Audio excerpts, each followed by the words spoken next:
Portuguese officials have told Jerry and Kate McCann. Por fin no habría que interrogar a los McCann. Re-interview them. The couple were told. The parents of Madeleine McCann are said to be prepared to take a lie detector test. Indtil for 14 dage siden var Rossley en meget fredelig og meget lille by. Men så vendte familien McCann hjem fra Portugal.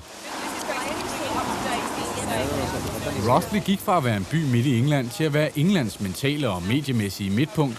På byens torv står korrespondenter fra hele verden og rapporterer om hver en sten, der bliver vendt i sagen om Madeleine. Well, I think you only have to look at the picture of Madeleine. She looks such a gorgeous, cute little girl, and gorgeous, cute little girls don't get snatched from their beds in the middle of the night when they're on holiday with their mum and dad. It just doesn't happen. It's so rare, thankfully, and I think that's why it's caught public imagination globally. En lille kilometer fra torvet, der er pressefotograferne samlet for enden af familiens villavej. Politiet blokerer dag og nat vejen, så hverken nyhedsmedier eller nysgerrige kommer for tæt på familiens hus. For de lokale følger også med. Everyone's feeling really sad about the Madeleine case at the moment because we all think she's innocent. Al kontakt til familien foregår gennem et pressekontor i London, for interessen for familien McCann er enorm. You see, nobody who knows the McCanns can believe that they harmed their child. Fader Tomlinson er familien McCanns præst.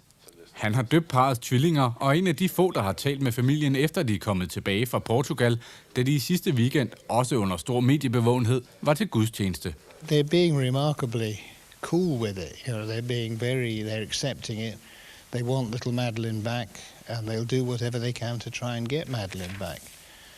Therefore, they will accept the pressure they're under. From day one, they wanted to be out there, and they wanted a blanket coverage to find their daughter. And they're clearly a very highly intelligent couple, and they knew how to use themselves to try and get their message across. And they've kept that campaign sustained and kept it going over the weeks and months. Små sløjfer i gul og grøn er over hele Rossley, og man kan købe armbånd i samme farver i stort set alle butikker.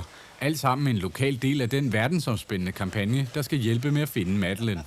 Es un caso especial porque ha sido muy mediático, porque los padres se han puesto en contacto con un medio de comunicación y porque también es una familia, digamos, prototípica, una familia idílica. El padre, los dos gemelos, la niña.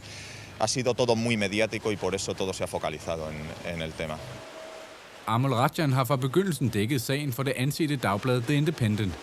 Ever since Diana died, sort of 10 and a bit years ago, we've been obsessed in this country with turning other people's grief, sort of private grief, into sort of public spectacle. We love sort of sharing pain, and we love talking about in pubs the stories of other people suffering. Amol Rajan mener, at familien McCann er blevet symbolet på den helt almindelige familie. Det kunne lige så godt have været dig eller mig. I've got no doubt at all that if the McCanns had been sort of poor, working class, suburban imbeciles, we would have castigated them for being really, really bad parents. The fact that they're middle class means that lots of newspaper readers are interested in what's going on. I Schweiz har der i de seneste måneder været en sag, der på mange måder minder om Madeleine-sagen. En lille pige på 5 år, Jelena Lennart, forsvandt i slutningen af juli, et par måneder efter Madeleine. Forældrene har lagt videoer ud på internettet,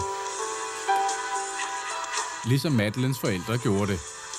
Pigen var sporløst forsvundet, indtil hun i denne uge blev fundet dræbt, men Jelena har langt fra fået den samme internationale opmærksomhed som Madeleine. I think the fact that Madeleine is such a symbol means that she would maybe trump other girls that are missing. There's a sense in which, now we're only got license to talk about Madeleine. Actually, there are people missing who go missing in the UK every day. I think there are 3 people that have been reported missing in the UK today. We don't care about her because, they don't represent something in the way that Madeleine McCann does. Og så er der en forskel mere på sagerne. Forældrene i Schweiz har ikke været mistænkte. If Kate and Jerry McCann had come back here, not as suspects, but just as 2 people who couldn't find their child, they were coming back with 2 children rather than 3, then yes, we would have all been interested and we would have wanted to get some pictures of them. But we wouldn't all still be here 2 weeks later. It's simply because they are suspects that there is that constant interest in what's going to happen next. Fra torvet i Rossley rapporterer korrespondenterne endnu. Og når familien McCann kommer hjem om aftenen, så står fotograferne der endnu. even if the McCanns are found guilty or innocent, as long as Madeline's body is not found, as long as we don't know exactly what happened in the hours after she was reported missing, I don't think we'll ever actually stop reporting this case. I can see in 15 years' time a new piece of evidence coming forward, or someone finding something near the church in Praia da Luz, and actually we have this open up again and we don't resolve it at all.